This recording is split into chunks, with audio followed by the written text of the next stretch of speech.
Uh-oh. What's that?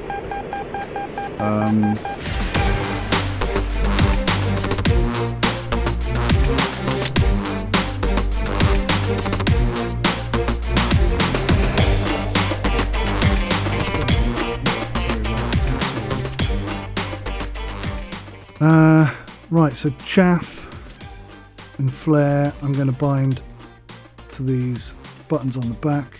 Chaff, flare. Chaff is going to be this one.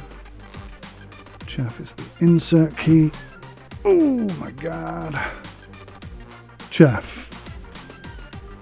And then flare is going to be this one. ECME. I don't know what ECM is, to be honest. Save it and load that profile. The rest of it I think is going to be done in game. Boom. In this lesson, we're going to take a look at the Su-27 Verizon Radar 1 receiver. Now, hang on.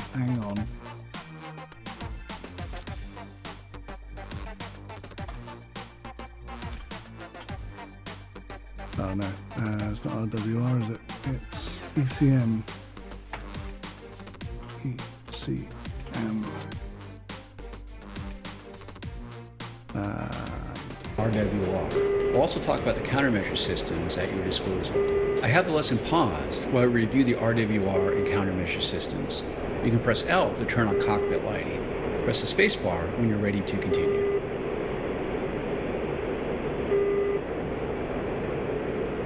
So again, the cockpit lighting doesn't appear to be working. Oh, you know why? Because cockpit lighting is only bound to M2, so I need to copy that over. Save that and apply the profile. And that should now work. Whether we're in mode 1, 2, yeah, perfect. Okay, we are good. In the bottom right corner of the front dash is the Su-27 RWR panel. It's the black panel with the aircraft symbol in the center.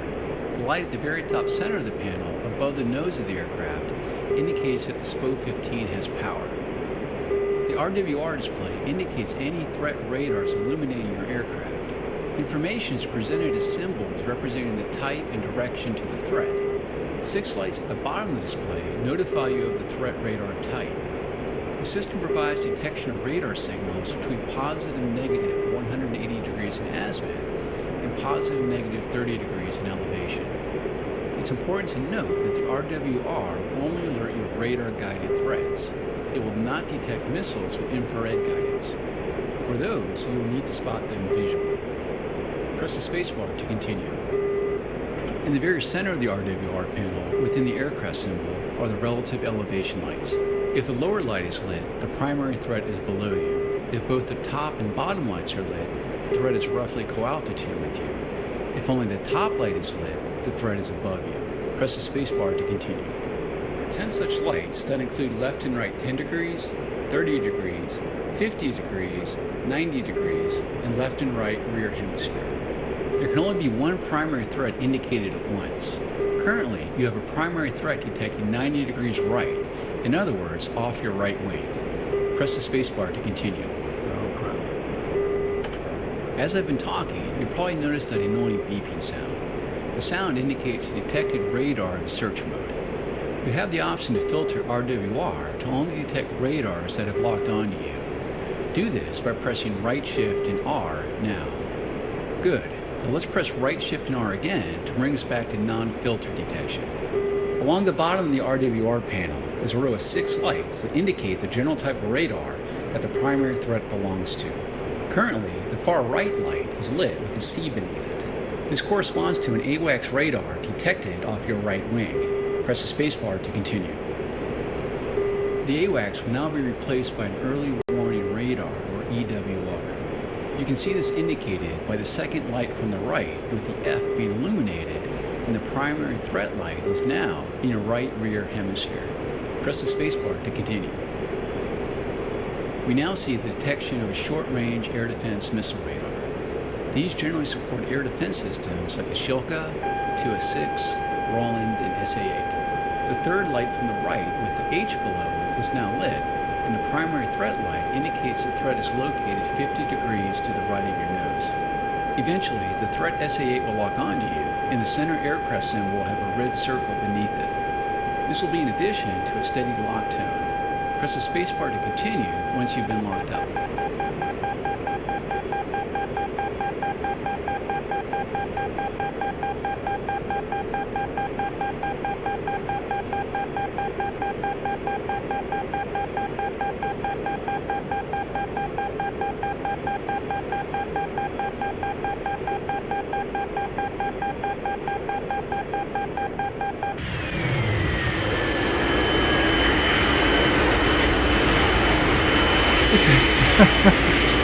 Wow, there's not much left of that aircraft. I guess I didn't fully understand that. I was waiting for a circle, like he said, but no circle appeared. It just kept flashing. I guess that's what he meant. Bit frustrating. Funny how it hasn't failed me yet. Funny how I'm still flying, actually. That does look like an F-15, doesn't it? Very much. I need that zoom, but that's no good. Adjust controls. Search. Zoom. Clear that. Clear that. I guess we want zoom slow. Of the threat radar type. The system provides detection of radar signals between positive and negative 180 degrees in azimuth and positive and negative 30 degrees in elevation. It's important to note that the RWR will only alert you of radar-guided threats. It will not detect missiles with infrared guidance. We now see the detection of a short-range air defense missile radar. These generally support air defense systems like the Shilka, Su-27, Roland, and SA-8. The third light from the right, with the H below it, is now lit, and the primary threat light indicates the threat is located 50 degrees to the right of your nose. Eventually, the threat SA-8 will lock onto you, and the center aircraft symbol will have a red circle beneath it. This will be in addition to a steady lock tone. Press the spacebar to continue once you've been locked up.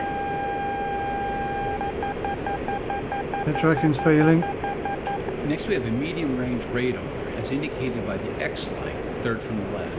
The primary threat has moved between your 30 and 50 degree left lights, meaning the threat is somewhere between 30 and 50 degrees off the left side of your nose. Medium SAMs include the SA-11, SA-6, and IHawk. The lock tone can be a bit too loud at times, so try decreasing its volume by pressing right Alt and comma.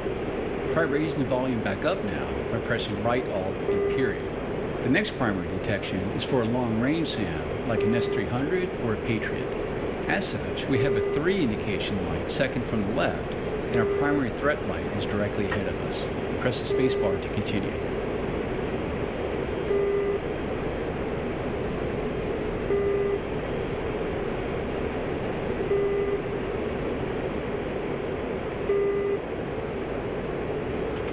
The final threat type is for an airborne radar, as you might find in a fighter. The end light is indicated at the far left of the threat lights. The radar is detected between 10 and 50 degrees off the left side of your nose. Press the spacebar to continue.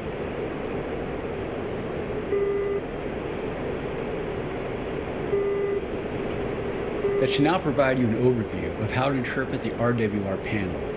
You can also degrade an enemy unit's radar lock range by turning on electronic countermeasures.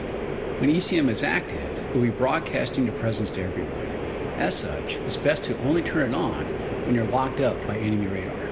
We'll make an exception in this training case though, and have you turn it on now by pressing E.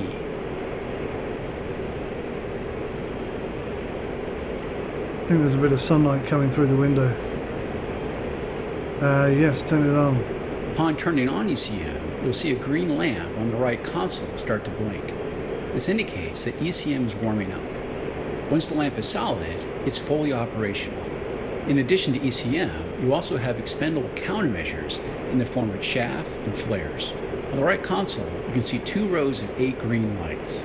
Each light on the left row represents 16 chaff bundles. Each of the lights on the right row represents 8 flare cartridges. Chaff is a bundle of metallic strips that bloom when released. These can decoy the tracking of incoming radar-guided missiles. If possible, keep the missile off your left or right wing while dispensing chaff to have the best effect. Try releasing a chaff bundle now by pressing Insert. I think that's it there. I'm 100% sure.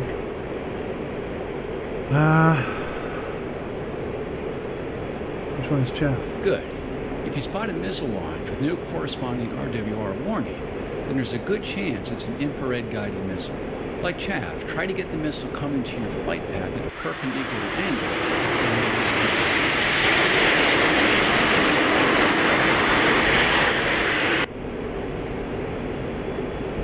This concludes this training lesson on understanding the SPO-15 RWR and expendable countermeasures.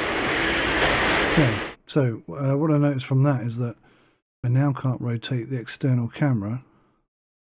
Oh, look at this. That's so weird. Why does that not work anymore?